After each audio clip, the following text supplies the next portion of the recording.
All right, so here's what happened. So I started recording this part of the process where I was doing a bunch of automation moves. But then a few minutes into working on it, I realized there was a problem. And that problem was my focus. So I needed to change my approach a little bit for this video because what I found myself doing, or what I realized, was that I was too distracted with feeling like I need to explain the moves I'm making and the sense of you obviously are going to be watching this and I want to bring you along on the journey. And that can work great for the majority of the aspects of this process. However, when it comes to automation, it's one of those things where you really need to be fully focused on what you're doing. It takes so much attention to detail that even screen recording it and sharing it live, in a sense, like I am doing here, or like I started to do, it wasn't working. And so what I decided to do is just scrap that. I went right back to the version right before I started mixing, or right before I started adding the automation for this part of the song. And then I went ahead and did a bunch of automation by myself off camera. And that was really important. And so I tried to sort of keep tabs on exactly the moves I was making, however. So this is why I made this note here of my automation moves. And what I'm just going to do now is walk you through in hindsight what my process was, what a few of the automation moves were. Now, there are going to be some things that slip through the cracks, and that's completely okay. The point is not perfection. The point is to give you a sense and a feel for what automation looks like across these different levels, across these different tracks, okay? So let's go ahead and let's jump right in. So the first couple automation moves we have here I did on the piano. So let's focus in on that, starting at the intro. Summers are cold, the winters are warm, since you're not here. Okay, do you notice that ducking effect?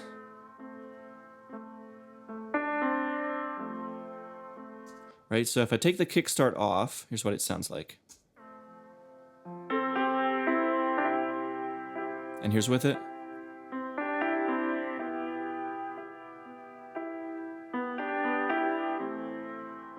It adds a nice lo-fi rhythmic component to this track, and it's really cool. However, I didn't want this automation, or I didn't want that sidechain effect from that kickstart plugin to be present during the choruses. You are here. It just wasn't adding anything because for this part of the song in the chorus, I wanted to hear those chords at full volume. I wanted to hear the full attack of those keys when those chords hit in the chorus.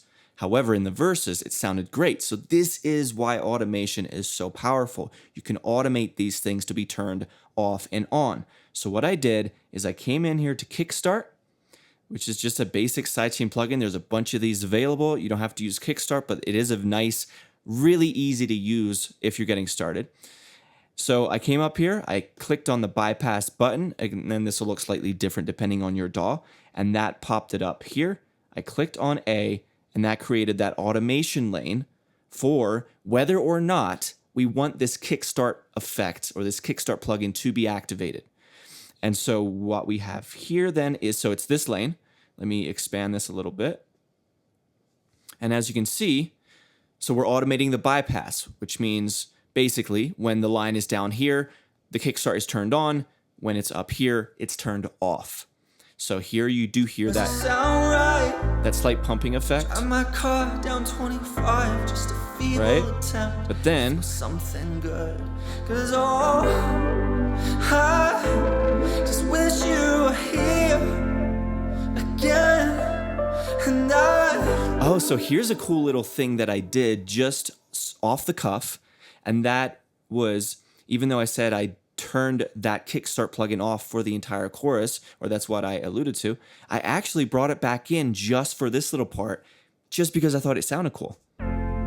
again, and Just for that tiny little section in the chorus, I think it was cool, or I thought it was cool, to bring back that sidechain effect just for a little bit before we go back to those full chords. I just wish you were here. And then it stays that way, and then we go over here. Wish that I could wish you back. And then here it's turned on again because the line's down here. And then... And then pretty much the rest of the song, I didn't want it on, so it's turned off for the remainder of the song until... But I wish that I could wish you. Until the outro, right? This is the beauty of automation. You can customize the sound. You can really dial in the different effects and plugins that you're adding to your production, and you can make sure that in every section of the song that you're working on, that it sounds good, that the effect that you're adding is actually adding value. Because this is a great example of a plugin that added value in certain sections, but didn't add value in other sections. So that is where automation comes in. You want to make those adjustments. Now, the next thing I automated was a bit of saturation using the sausage fattener plugin. And what I did was I simply automated the color knob. And the whole point of this is as the song progresses forward in time, you start to lose the piano.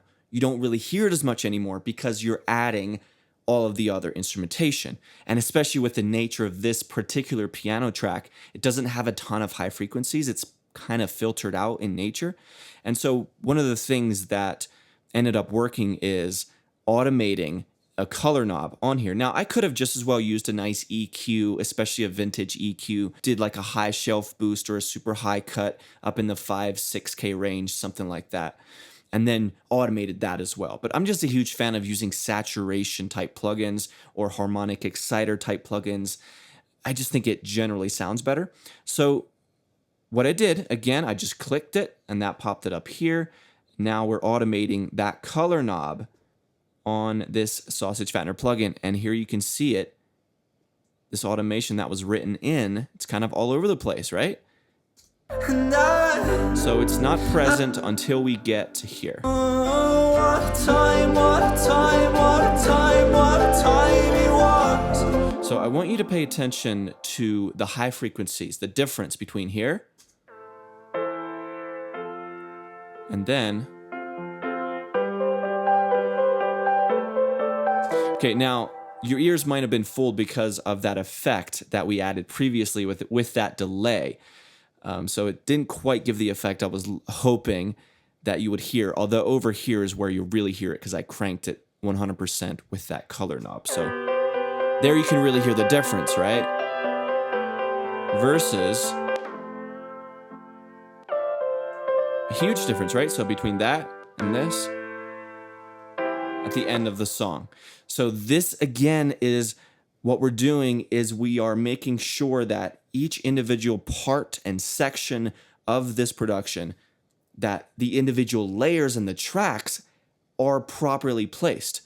And as the song evolves across time, just the way things naturally work, as you add layers, as you add dynamics, the individual components are also going to have to change sometimes in order to keep their place and in order to maintain the value that we want them to add to the production that we're working on.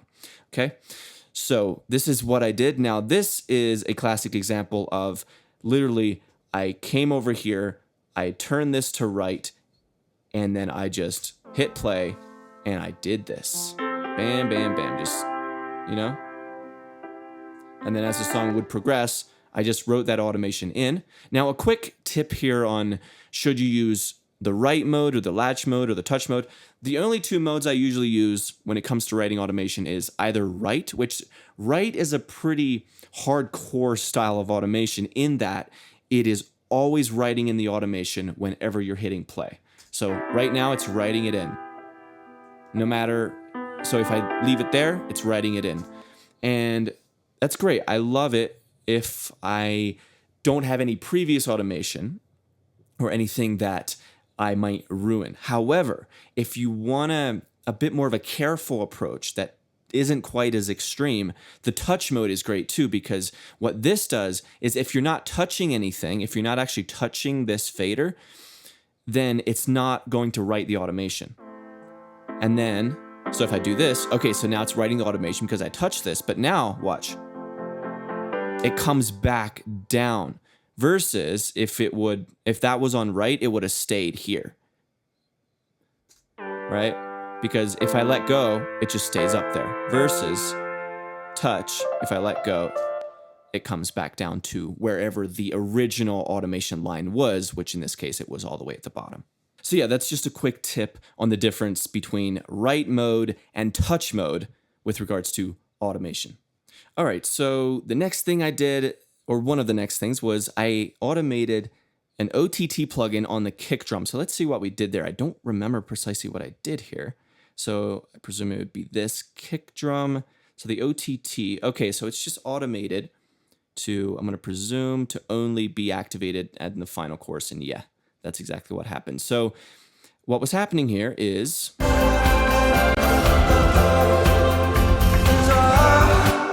all I wanted to happen is at this huge section of the song, I wanted to hear more of the kick drum, especially more of those high frequencies, so that it's not all whoa, whoa, whoa. There's plenty of that, but I needed more of the the top end so your ears can actually hear that kick drum. Now, even when we add this, it's not like that kick becomes super present because it doesn't have to be, but this is a pretty subtle thing and that's okay. But I did still want to show you exactly what I did here. So again, I just hit the bypass and that popped up here, created that automation lane. And then this is a super simple automation on this one in that. Oh, actually, wow. So I forgot that I did this way. Okay. All except for one. So I actually automated this kick drum, or the OTT on that kick drum, kind of at will and at random. I just hit play and wrote in this automation. And by the way, when you're doing bypass instead of automating, say, a fader, like we did with the color knob or something like that, instead of a fader, you have a button. So this turns it off and on, right? Like you can see there. But this is interesting. So Why does everything go always seem to fall apart? Why does everything go always seem to fall apart? I mean, now I'm like, I don't know if it even adds that much, but in the moment, I guess I kind of thought it was a good idea. So What a time, what a time, what a time, what a time it was. I'm not sure, actually. Okay, anyway, I'll just move on. I'll just leave it. It doesn't sound bad to me. It sounds completely fine. But it just creates an extra bit of dynamics, I guess, to where, because here it's turned on. What a time, what a time. So in those fast build-ups, right? What a time, what a time. Kick drum, let me solo it.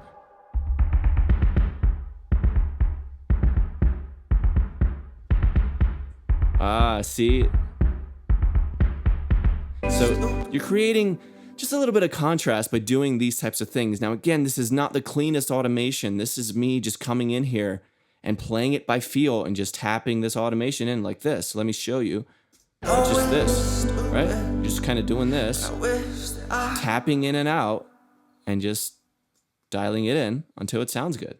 All right, now I'm gonna walk you through a couple automations I did on this drum loop right here.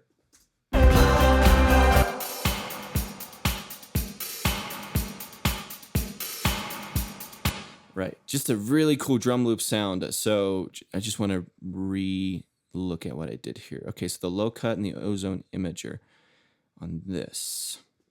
Okay, so I added Ozone 9 because I wanted to see what it would sound like if I use the Ozone Imager to widen up this drum groove.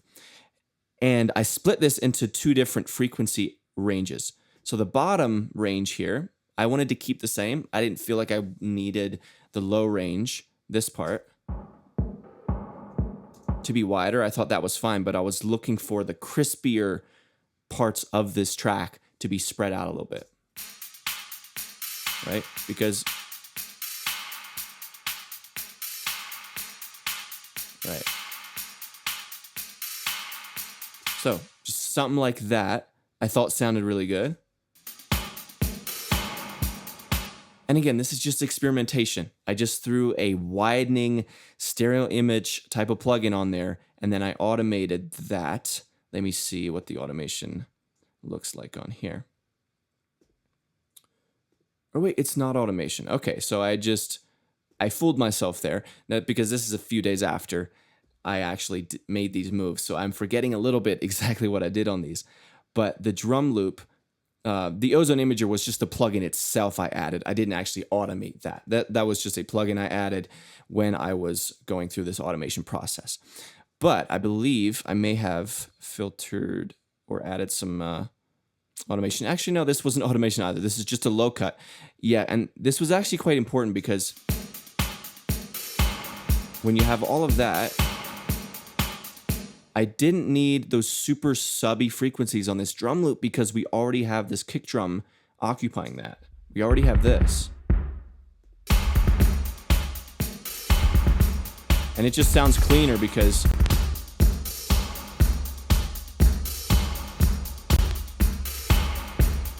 especially when you add in the bass, because this is without the bass. So you want to be careful that you don't add layers, especially in the 50 to 75 to 100 hertz range down there in those really low sub frequencies. You don't need a drum loop to be down there and another kick drum and a bunch of other stuff. You try to keep it as minimal as possible because this is the frequency range where you only need one kick drum down there and you only need one bass sound down there. You don't need more. So every time when I'm adding layers like this, and in this case, this drum loop, it's a great idea generally to roll off this low end from about 100 hertz down. And so that is the move that I made here. And it definitely improves the quality and the cleanness of this drum part in this song. And then the really cool thing about this track that I'm sure you noticed is the reverb tail on that snare, right? Now, all this is an automation, so I'm sending this to a plate reverb that I have set up on a return track. So, and then I'm just automating whether or not we send it to that reverb, or as I like to say, send a copy to the reverb, because that again is what a send is. We're sending a copy of this drum loop to the plate reverb that we have set up over here. So let's see what we got going with the plate reverb. And I think I may have added a couple plugins to it as well. Yeah, so this is where we're starting with. It's a fairly long decay time, about 3.5 seconds or so. And what I also did, so here's what it sounds like with just that. So it sounds fine, but then I added a mono effect to this track. I could have actually just done this. Watch. Wait, why is this not turning? Oh, there we go.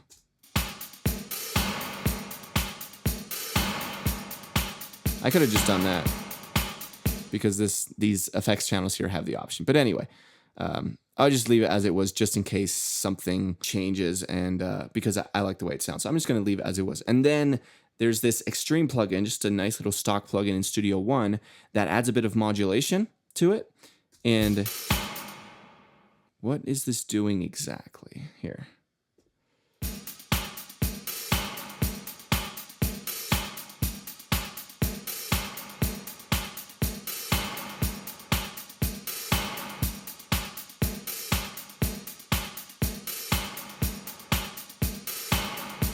Oh, I think what happened was, yeah, see, when I turned this to mono, I think it actually automatically switched this mode. It's supposed to be on pan mode, like that, to where it's kind of swimming around left to right. I like that. That's cool. And then, again, when it comes to the send or the automation of it, I just clicked on this little power button here, which tells Studio One, are we going to send this drum loop to that reverb or not? And then we can automate whether or not we want to do that at different parts of the song. So we're sending that mute. And then if we look at the lane here, here's what we have. And once again, this is just a thing of I grabbed the right automation and then I just tapped in and out and went through the song. And it sounds like this. See? I was really focusing on whenever the snare drum hits, I would quick send it to that reverb. And so that is how we ended up with that sound.